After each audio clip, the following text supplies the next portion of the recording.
Fala pessoal, mais um vídeo nosso no ar e nesse vídeo uma vitória para os contribuintes. STJ reafirma a própria jurisprudência e não permite que a Fazenda Pública altere a certidão de dívida ativa para cobrar os créditos tributários sob um novo fundamento legal. Meu nome é Pedro, sou advogado, trabalho com direito tributário. Seja muito bem-vindo a esse canal.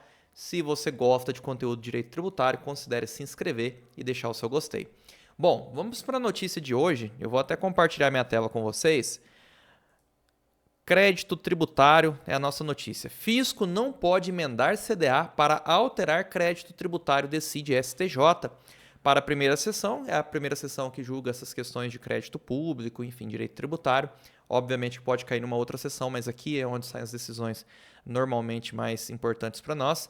A possibilidade de retificar o documento se limita a erros formais, não alcançando situações nas quais o vício compromete a base legal do lançamento. Definiu a primeira sessão no tema 1350, que a Fazenda Pública não pode, mesmo antes da prolatação de sentença de embargos ou execução fiscal, substituir ou emendar a CDA para incluir, complementar ou modificar o fundamento legal do crédito tributário. Vamos falar um pouquinho sobre isso agora. Pois bem, até a sentença de primeiro grau no julgamento dos embargos, havendo um erro material, por exemplo, alguma letra do nome ali que não está correta, algum errinho assim mais básico, é possível que a CDA seja alterada. Isso não muda substancialmente a CDA. Para quem não sabe muito bem o que é uma CDA, é uma certidão de dívida ativa, é como se fosse aquela nota promissória que o governo possui para poder cobrar você judicialmente, entrar com uma execução fiscal, que é regida pela Lei 6830. Então você tem uma legislação própria, você tem um título próprio para facilitar a vida da Fazenda Pública em receber aquele crédito. Acontece que, como todo título de crédito, este não é diferente, ele precisa ter algumas balizas legais ali para que ele tenha validade. E dentre essas circunstâncias, tem que haver a identificação legal do que se trata aquele crédito tributário.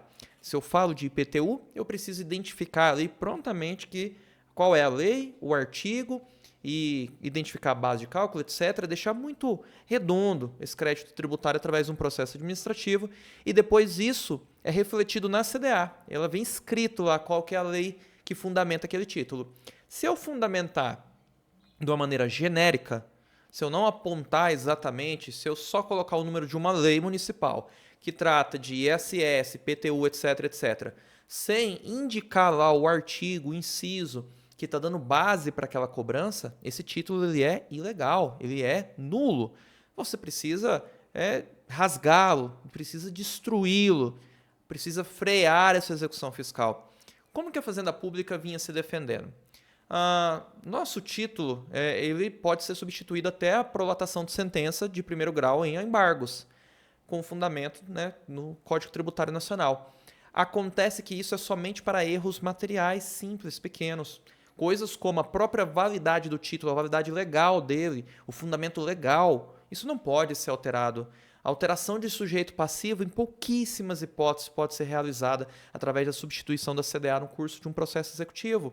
E vem um STJ, depois de alguns anos, ter que reafirmar, olha, isso não se faz. Não é assim que se cobra crédito público. A execução deve ser extinta e, a depender do decurso de tempo, naturalmente ela é extinta e o crédito tributário, na sequência, morre, porque não dá mais prazo para você constituir outra CDA, que precisa de um novo processo administrativo de lançamento, e aí você já está alcançado ali pelos 5 anos da decadência quase sempre. Então, essa é uma vitória hoje dos contribuintes, né? Tem aqueles que falam que seria uma derrota de todos, porque o crédito público é dinheiro de todo mundo, mas eu acredito que num país que se pretende viver debaixo de legalidade, o crédito público está sujeito à legalidade também. Se não tiver corretamente feito, ele deve cair, não deve persistir. Olha, vamos ler um pouquinho mais aqui, o voto do relator. Em voto em sessão na última quarta-feira, dia 8, o relator, ministro Gurgel de Faria, ressaltou que a inscrição em dívida ativa é ato administrativo vinculado e é, por sua própria natureza, ato de controle administrativo de legalidade do crédito.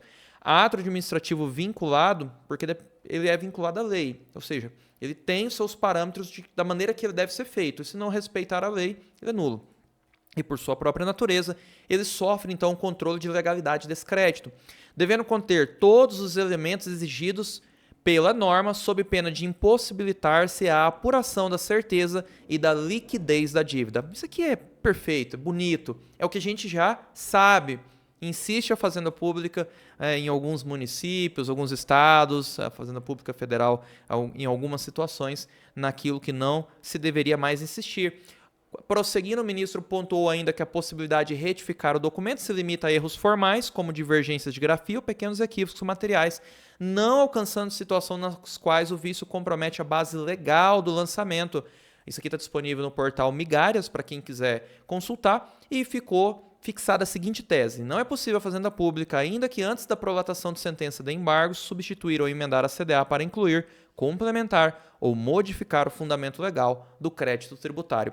E é com essa vitória que nós encerramos o vídeo de hoje. Eu me despeço, deixa aqui o seu like, vamos comemorar aqui mais uma vitória em prol dos contribuintes e eu vou me despedindo de vocês. Um grande abraço, até o próximo vídeo, se Deus quiser.